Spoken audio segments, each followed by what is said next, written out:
आपका सवाल आ गया। मैं बिल्कुल बहरा नहीं, मैं बिल्कुल बहरा नहीं हूँ, मैं बिल्कुल बहरा नहीं हूँ। मुझे आपका सवाल आ गया और आप क्योंकि मेरे से छोटे, तो मैं आपको बताऊंगा कि अच्छा जर्नलिस्ट एक ही दफा सवाल पूछता है, क्योंकि वो क्लियर सवाल पूछता है और उसका जवाब मैं आपको दे चुका हूँ। एक तरफ तो आपको मीडिया ब्लैकआउट का सामना करना पड़ा है, दूसरी तरफ आप पार्टी के सीनियर रहनुमा थे, हर मीटिंग में नजर आते थे, लेकिन अब कुछ इस तरह लग रहा है कि पार्टी की तरफ से भी आपको ब्लैकआउट किया जा रहा है कि आप ना पार्टी की किसी मीटिंग में मौजूद नजर आते हैं, ना तो आपकी जबकि प्रेस कॉन्फ्रेंसेज होती हैं पार्टी रहनुमाओं की, बड़े जो प्रेस कॉन्फ्रेंस करते हैं उसमें भी आप अगर मौजूद हिस्सों में इस सवाल का जवाब दूँ। पहला हिस्सा तो ये है कि ये तो तकरीबन पूरे पाकिस्तान को पता है, आप इस्लामाबाद में रहने वाले लोगों को पता है कि शहबाज गिल थोड़ा सा डिफरेंट स्पीशी था, अच्छा था, बुरा था, डिफरेंट था और डिफरेंट है, ये आप सबको पता है। शहबाज गिल इस पॉलिटिकल कल्चर का अमूमी हिस्सा नहीं था ना। शहबाज गिल, यहाँ पर अक्सर लोग कहते हैं मैंने तनख्वाह नहीं ली, लेकिन तनख्वाह ना लेके वो और जो कुछ लेते हैं ना हुकूमत में रह के, वो आपका तसव्वुर भी नहीं। शहबाज गिल ने ऐसी कोई मुराद नहीं ली। शहबाज गिल ने ना तनख्वाह ली, ना कौम पे किसी और तरह से बोझ बना। शहबाज गिल एक नज़रिए पे इमरान खान के साथ खड़ा हुआ है। नज़रिए में आपको इस चीज़ की तकलीफ नहीं होती आप कहाँ खड़े हैं, कितने नंबर पे खड़े हैं, किस जगह खड़े हैं, आपको कौन सा बिल्ला लगा हुआ है, आपको कौन सा टाइटल लगा हुआ है। आप नज़रिए की जंग कर रहे हो। मेरा तो बिल्ला और टाइटल सबसे अच्छा था जो मैं अमेरिका में पढ़ाने का काम कर रहा था। मैं जो आसूदगी की ज़िंदगी गुजारा था वो तो बहुत ही अच्छी थी, लेकिन अब मैं जिन मसाइब में से गुजर रहा हूँ, अब मैं जिस तरीके से अदालतों में से गुजर रहा हूँ, उसका और इसका तो ज़मीन आसमान का फ़र्क है।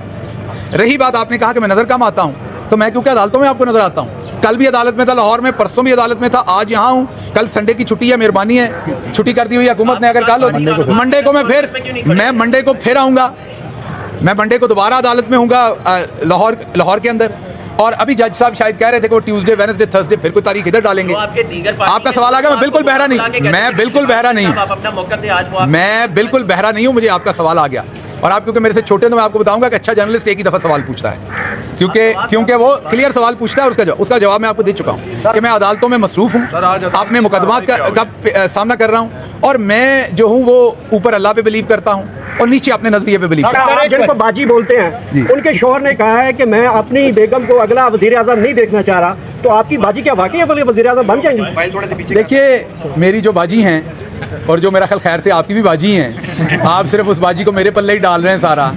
शुक्र है हमारी बाजी की शादी हो गई हुई है, नहीं तो जितनी ज़बरदस्ती आप उनको सिर्फ मेरे अकेले की बाजी बना रही हैं, तो मुझे तो जहेज़ भी देना पड़ जाना था। तो इसलिए ये थोड़ी सी सफदर साहब ने ज़्यादती की है। कम से कम उम्मीद बरकरार रहनी चाहिए थी। बाजी वज़ीर आज़म बन के फिरती हैं, उन्होंने सारा अपना जो अटायर है, गेटअप है, वो सारा शहीद मोहतरमा बेनज़ीर भुट्टो जैसा बना लिया है। वो अपने आप को वज़ीर आज़म महसूस करती हैं। और मैंने ये भी सुना है कि उनके साथ जो दूसरी, तीसरी, चौथी, पाँचवीं छोटी छोटी बाजियाँ हैं, उन्होंने उनको ये भी कहा है कि आप मुझे पीएम कह के पुकारा करें। तो इस सारे ख्वाबों को तोड़ने के लिए प्राइम मिनिस्टर वाला या टाइम वाला पीएम? अब आप सहाफ़ी बने ना, अब आप अगला काम ना करें। तो इसलिए मेरी सफदर साहब को ये मशवरा है कि इतना दिल नहीं तोड़ते, ज़रा थोड़ी सी उम्मीदें रहने देते। बहुत